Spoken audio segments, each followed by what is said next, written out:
2장 1절부터 12절까지 봉독하겠습니다. 헤로드 왕 때에 예수께서 유대 베들레헴에서 나심에 동방으로부터 박사들이 예루살렘에 이르러 말하되 유대인의 왕으로 나시니가 어디 계시뇨? 우리가 동방에서 그의 별을 보고 그에게 경배하러 왔노라 하니 헤로드 왕과 온 예루살렘이 듣고 소동한지라. 왕이 모든 대제사장들과 백성의 서기관들을 모아 그리스도가 어디에서 나겠느냐 물으니 이르되 유대 베들레헴이오니 이는 선지자로 이렇게 기록된 바 또 유대 땅 베들레헴아 너는 유대 고을 중에서 가장 작지 아니하도다. 네게서 한 다스리는 자가 나와서 내 백성 이스라엘의 목자가 되리라 하였음이니이다. 이에 헤롯이 가만히 박사들을 불러 별이 나타난 때를 자세히 묻고 베들레헴으로 보내며 이르되 가서 아기에 대하여 자세히 알아보고 찾거든 내게 고하여 나도 가서 그에게 경배하게 하라. 박사들이 왕의 말을 듣고 갈새 동방에서 보던 그 별이 문득 앞서 인도하여 가다가 아기 있는 곳 위에 머물러 서 있는지라. 그들이 별을 보고 매우 크게 기뻐하더라. 집에 들어가 아기와 그의 어머니 마리아가 함께 있는 것을 보고 엎드려 아기께 경배하고 보배 합을 열어 황금과 유향과 모략을 예물로 드리니라. 그들은 꿈에 헤롯에게로 돌아가지 말라 지시함을 받아 다른 길로 고국에 돌아가니라. 할렐루야. 왕이 오신 것을 기뻐합시다. 지난 주일에는 구주로 오신 것을 기뻐하자고 했습니다.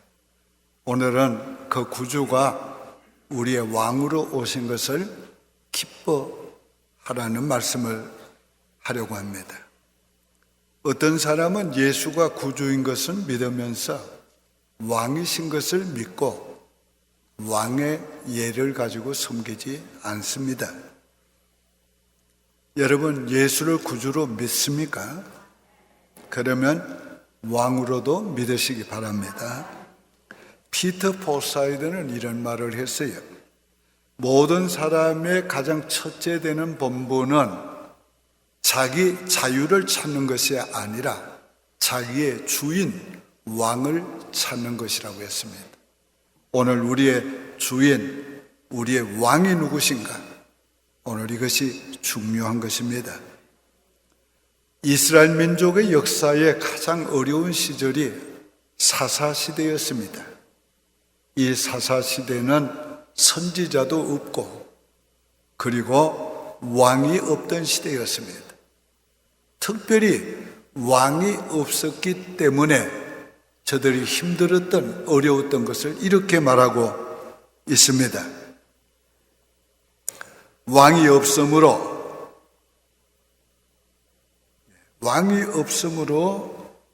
각기 자기의 옳은 대로 행했다 그랬어요.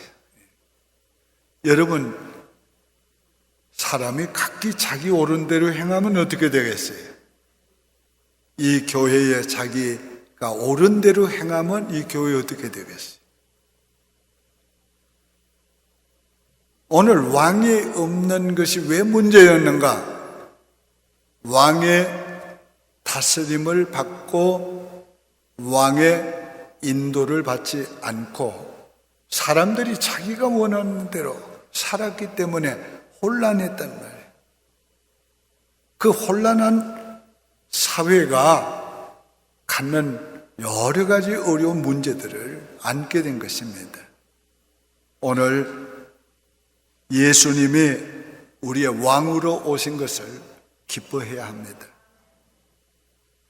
이 성경의 역사는 Kingdom of God, 하나님의 나라를 어떻게 세우고 어떻게 그거를 계속하고 그 왕국이 장차 어떻게 되는가?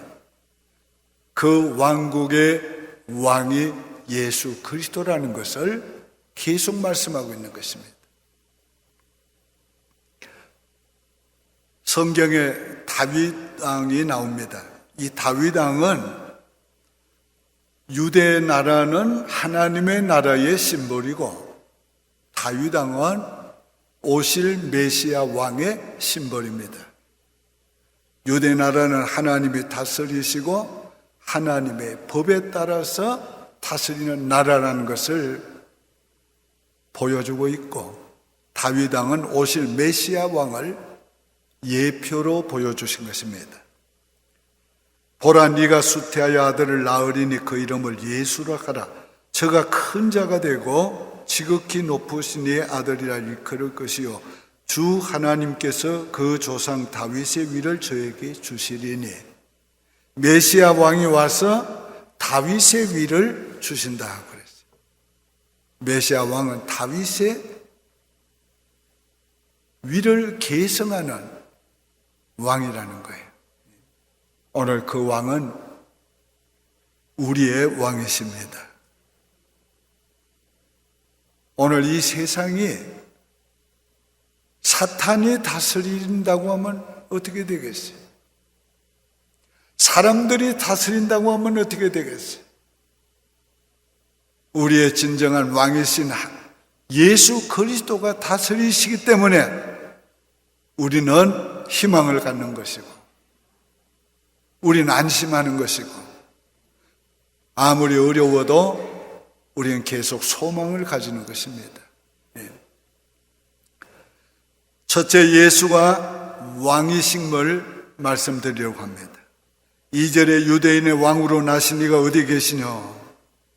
이 동방박사들은 유대인의 왕으로 계신 이가 어디 계시냐? 우리가 그에게 경배하러 왔다 그랬어요.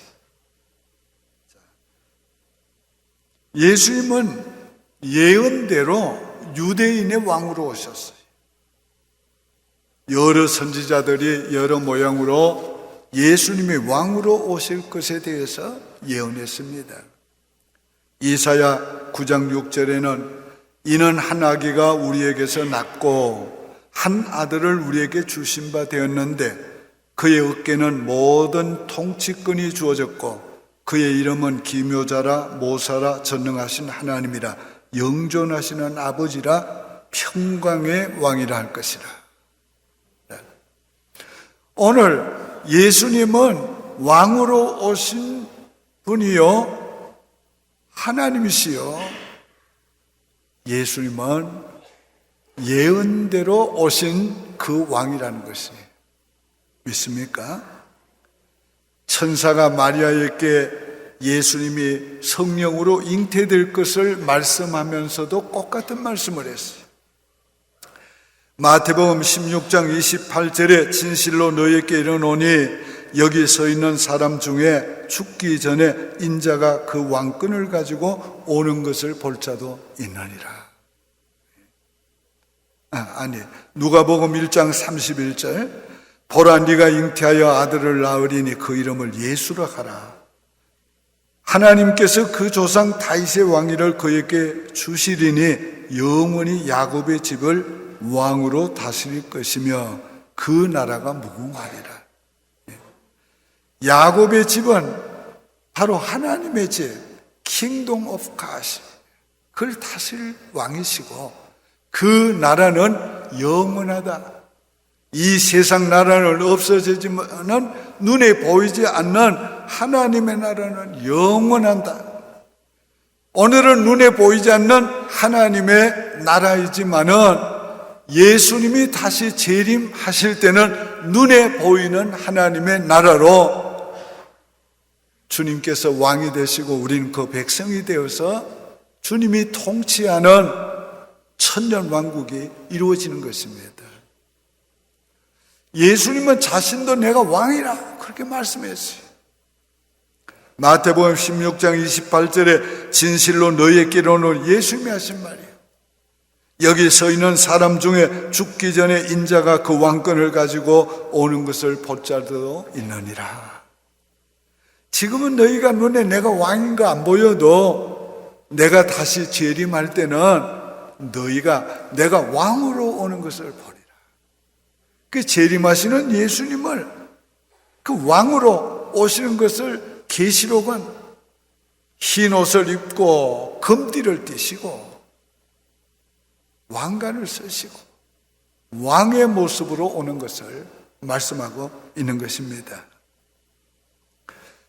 예수님이 빌라도 법정에서 신문을 받으실 때에 아무 대답도 하시지 않았다고 그랬어요. 근데 단 한마디 말에는 예수님께서 반응하셨어요. 빌라도가 말합니다. 네가 이 사람들이 말하는 것 같이 유대인의 왕이냐? 그러니까 예수님께서 네 말이 옳도다. 내가 유대인의 왕이다. 자, 근데 예수님을 십자가에 못 박을 때 십자가에 못 박는 제수들에게는 제목이 있습니다. 근데 예수님의 제목은 뭔가 유대인의 왕이에요. 유대인의 왕. 근데 그걸 히브리어, 헬라어, 로마어로 기록을 했어요. 왜? 당시에 히브리어, 헬라어, 로마어는 세계의 공용어였어요. 그러니까 예수님은 단순한 유대인의 왕이 아니요, 히브리인의 왕이 아니요, 헬라의 왕이요, 로마의 왕이요, 세계의 왕이라는 거예요. 하나님이 그렇게 예수님이 왕되심을 나타내시고 보여주신 겁니다. 요한복음 18장 37절은 예수께서 대답하시되 네 말같이 내가 왕이니라. 내가 이를 위하여 태어났으며 이를 위하여 세상에 왔나니 곧 진리에 대하여 증언하려 함이로다. 무릇 진리에 속한 자는 내 소리를 듣느니라. 예수님은 지금도 왕으로 이 세계와 우주와 인류와 우리를 다스리고 계십니다. 빌립보서 2장 10절에 하늘에 있는 자들과 땅에 있는 자들과 땅 아래 있는 자들로 모든 무릎을 예수의 무릎 앞에 꿇게 하시고, 이건 왕의 통치를 받는 모습을 그리고 있는 것입니다. 예수님은 하늘의 통치권, 땅의 통치권, 만물의 통치권을 가지고 계세요. 예수님께서 인류를 다스리시는 게 너무도 기쁜 일이고, 예수님이 우리를 다스려 주는 걸 너무 기쁜 일이고, 예수님이 우리 교회를 다스려 주는 걸 너무 기쁜 일이고, 예수님이 우리 가정을 다스려 주시는 것 너무도 기쁜 일이에요. 오늘 다스림을 받는 것을 기뻐하시기를 바랍니다. 예수님은 다시 오실 영원한 왕이세요. 계시록 19장 16절에 그 옷과 그 다리에 이름 쓴 것이 있으니 만왕의 왕이요 만주의 주시라. 다시 오시는 주님은 옷에도 만왕의 왕이요 만주의 주시다, 그렇게 기록을 해가지고 오세요. 얼마나 감사합니까? 예수님 그렇게 오셔가지고 그때에 만민을, 천하만민을 다스리시는 왕으로 우리에게 존재하시고 왕으로 지배하시는 것을 우리는 직접 받게 될 것이에요. 자, 중요한 것은 오늘 지금 여러분과 제가 왕 되신 주님께 이제 합당한 예배를 드려야 합니다. 두 번째, 왕께 합당한 경배를 하라. 11절에 집에 들어가 아기와 그의 어머니 마리아가 함께 있는 것을 보고 엎드려 아기께 경배하고 보배 합을 열어 황금과 유향과 모략을 예물로 드리니라. 자, 동방 박사들이 왕께 경배하려고 먼 길을 찾아왔어요. 왕께 경배하려고 아기 예수님께 엎드려 경배했다 그랬어요. 그리고 합당한 예물을 그 어린 아기 예수께 드렸어요. 오늘 우리는 왕께 합당하게 경배해야 합니다. 경배하는 자세가 중요해요. 엎드려 경배한다. 여러분 동방박사 하면은 그래 나이도 꽤 들지 않았겠어요? 그래도 명예도 있고 자기 나름대로 굉장히 어떤 직위도 있는 사람들이에요. 그런 사람들이 와서 왕궁에서 난 것도 아니고 구유에 누이신 아기 예수께 엎드려 경배하는 거예요. 이게 제 마음이 아니, 자기들 마음이 아니었어요.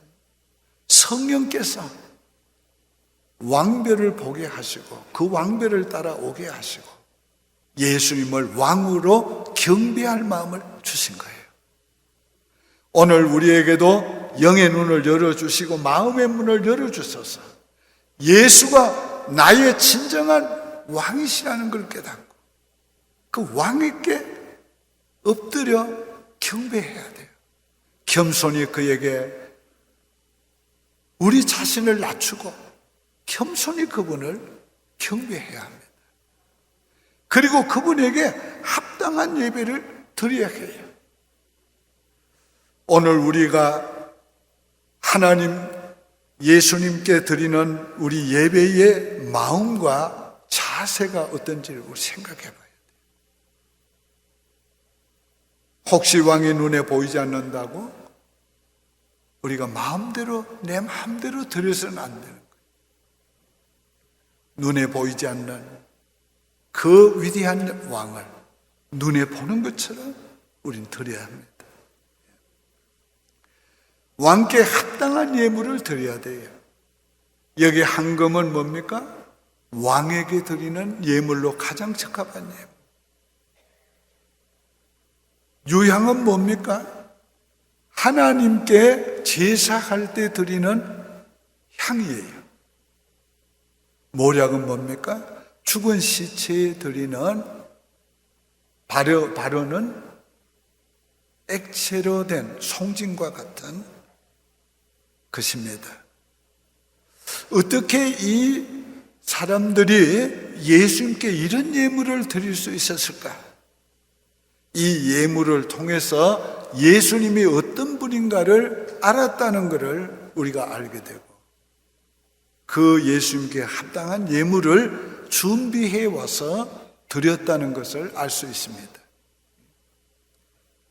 자, 오늘 우리가 그들과 같이 예수님을 바로 알아야 돼요. 말틴 루터는 그들이 예물 드린 것을 설명하면서 왕에게 예수님을 왕으로 예수님을 하나님으로 경배했다. 그렇게. 그런데 존 칼빈이나 오리겐이나 많은 개혁자들은 예수님을 왕으로 하나님으로 우리의 죄를 대속하신 대제사장으로 경배했다. 그렇게 말하고 있어요. 오늘 진실로 예수님은 우리의 왕이시고 예수님은 우리의 하나님이시고 예수님은 우리의 죄를 대속해 주신 대제사장입니다. 우리 그분에게 드리는 합당한 예로 예배를 드려야 하고 그분에게 합당한 예물을 드려 예배해야 합니다. 여러분 잘 들으세요. 헌금은 우리의 왕께 하나님께 드리는 것이지 헌금은 교회에 드리는 거 아닙니다. 헌금은 더 나아가서 교회의 운영을 위해서 드리는 거 아닙니다. 헌금은 우리의 왕이시여 하나님이신 그분에게 드리는 거예요. 우리가 헌금을 드릴 때 그 마음을 가지고 준비해서 그분에게 합당한 예물을 드려야 돼요. 오늘 그래야 우리의 예배를 받으시는 것입니다. 왕의 다스림을 받아야 합니다. 우리가 그분을 왕으로만 영접하고 경배하고 다스림을 받지 않으면 오늘 우리는 그분의 왕되심이 우리의 삶에 나타날 수가 없는 것입니다. 다시 말하자면 그분이 왕으로서 나를 다스리시는 그분의 지혜와 능력이 나타날 수가 없다는 겁니다. 그분의 선하심과 인자하심이 나타날 수 없다는 것입니다. 그러나 내가 그분의 지배를 받고 다스림을 받으면 내 삶을 통해서, 나의 하는 일을 통해서 그분의 왕되심이 나타나게 되는 것입니다.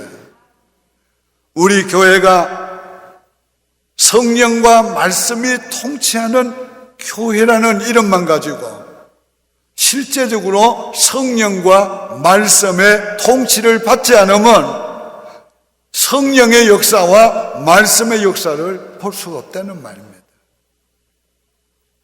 예수 그리스도가 왕되심이 어떻게 나타나느냐? 성령과 말씀으로 나타나느니라.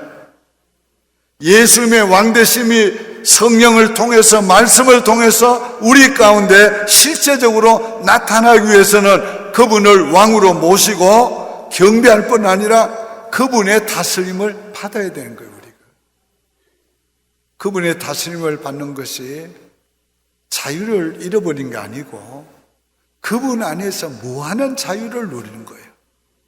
그분 안에서 무한한 부유함을 누리는 거예요. 그분 안에서 무한한 평강을 누리는 거예요.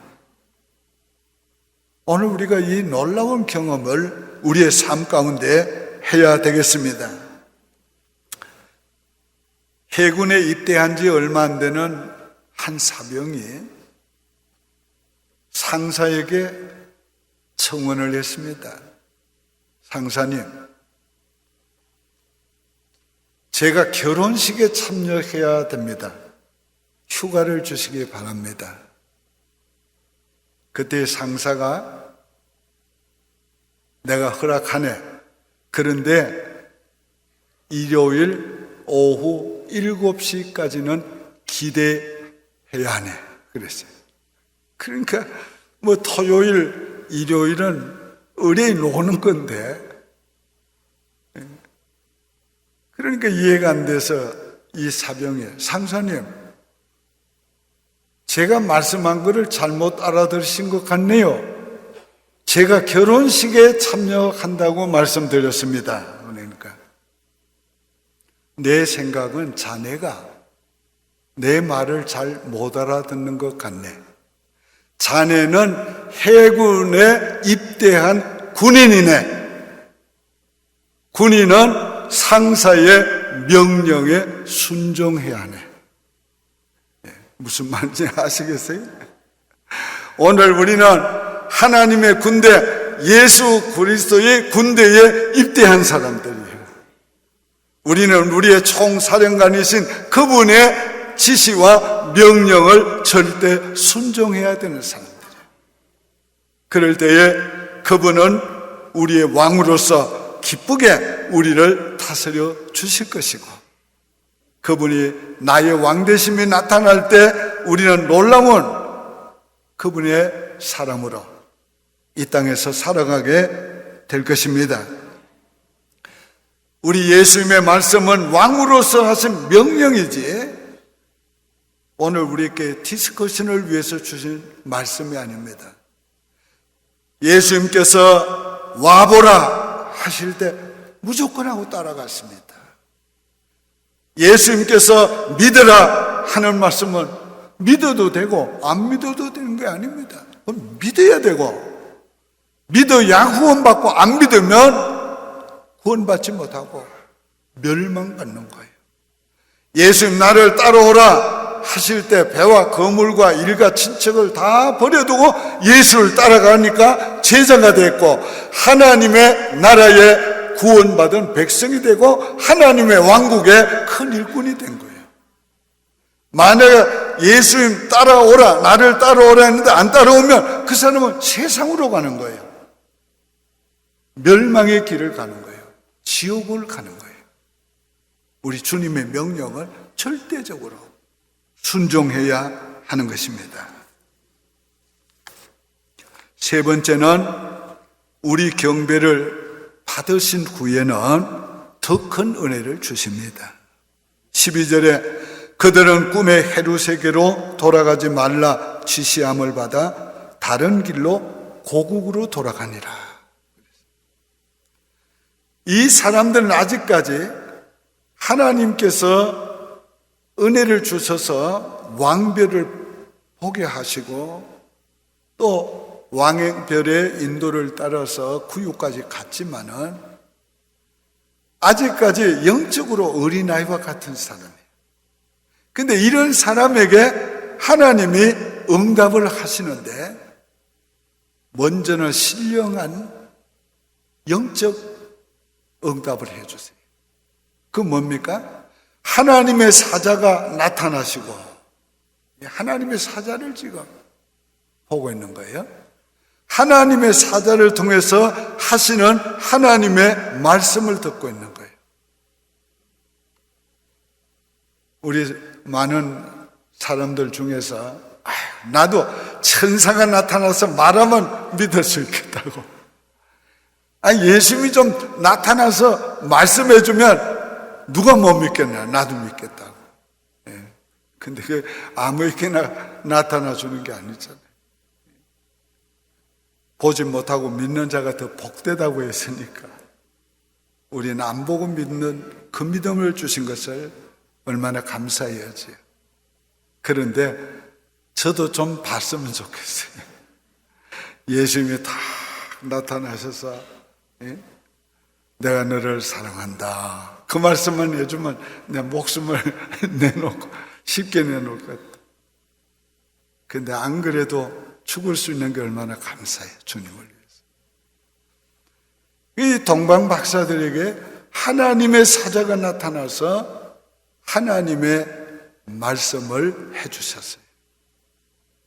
얼마나 영적인 큰 은혜를 받았습니까?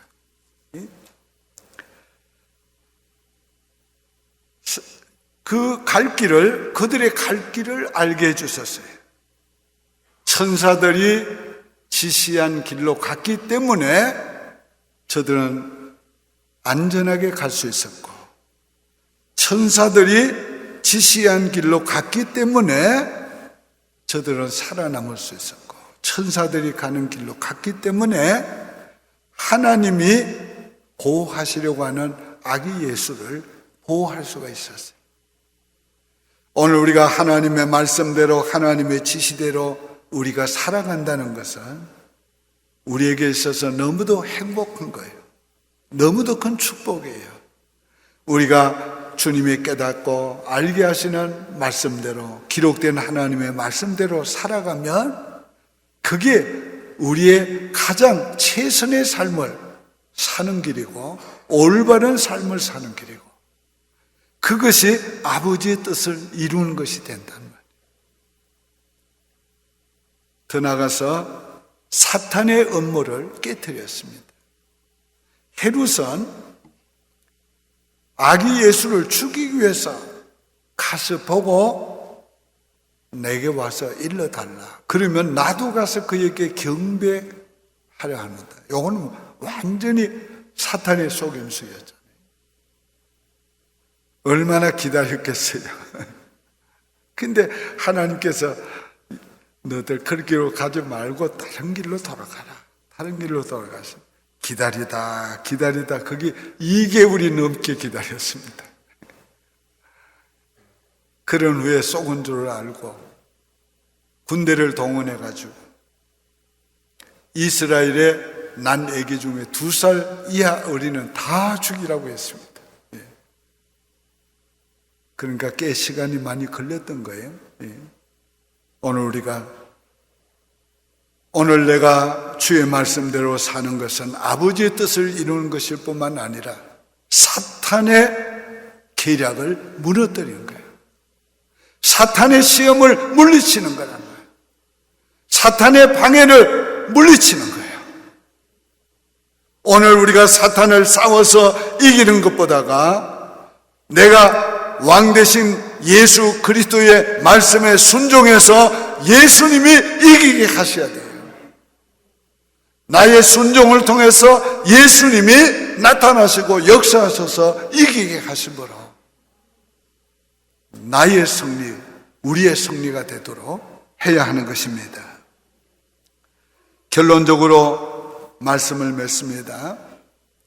예수님은 왕으로 영접해야 되고 경배해야 되고 왕으로 모시고 왕의 지배를 받는 삶을 실제적으로 살아야 합니다. 이런 사람들은 다시 오실 재림의 왕을 기쁨으로 맞이할 수 있고 그 재림의 왕과 영원히 왕노릇할 수 있습니다. 잘 들으시기 바라요. 누가복음 19장 27절에 이렇게 말씀했어요. 그리고 내가 왕됨을 원하지 아니하던 저 원수들을 이리로 끌어다가 내 앞에서 죽이라 하였느니라. 이 말은 무슨 말입니까? 예수님께서 재림하실 때에 예수님을 왕으로 받아들이기를 거절한 자들은 죽이라, 영원한 지옥의 형벌을 내리게 된 거예요. 이게 극과 극입니다. 예수를 왕으로 영접하고 경배하고 그 왕되심을 오늘 내 삶에서 나타나게 한 이 사람들은 영광의 왕이 오실 때에 기쁨으로 영접하고 그 왕과 영원히 왕노릇하지만은 예수님을 왕으로 모시기를 거절한 그 사람은 그날에 영원한 지옥 형벌을 받는다고 말해요. 왕으로 모셔도 되고 안 모셔도 되는 게 아니에요. 왕으로 모시면 영원히 영광의 왕과 함께 왕노릇하게 되고, 거절하면 그 왕의 심판을 받게 되고 영원한 지옥 형벌을 받는 것이에요. 그러니까 오늘 우리가 예수님을, 왕으로 오신 예수님을 기뻐해야 되고 영접하고 경배하고 찬양하고, 우리가 우리의 삶에서 그분이 왕노릇 하실 수 있도록 주님 나를 다스려 주십시오. 우리가 그분의 다스림을 받는 그분의 구원받은 백성이 되기를 바랍니다. 기도드리겠습니다. 오 거룩하신 주님이시여, 만왕의 왕이신 주님께서 왕으로 이 땅에 오신 것을 감사드립니다. 기뻐합니다. 예수님이 지금도 왕으로 다스리시는 것을 기뻐합니다. 나를 다스려 주시고 우리를 다스려 주시고 우리의 가정을 다스려 주시고 우리의 교회를 다스려 주시기를 원합니다. 우리 주님 만왕의 왕으로 다시 오실 때에 기쁨으로 영접하게 하시고 주님과 함께 영원히 왕노릇하게 하여 주시옵소서. 예수님의 이름으로 축복하며 기도드립니다. 아멘.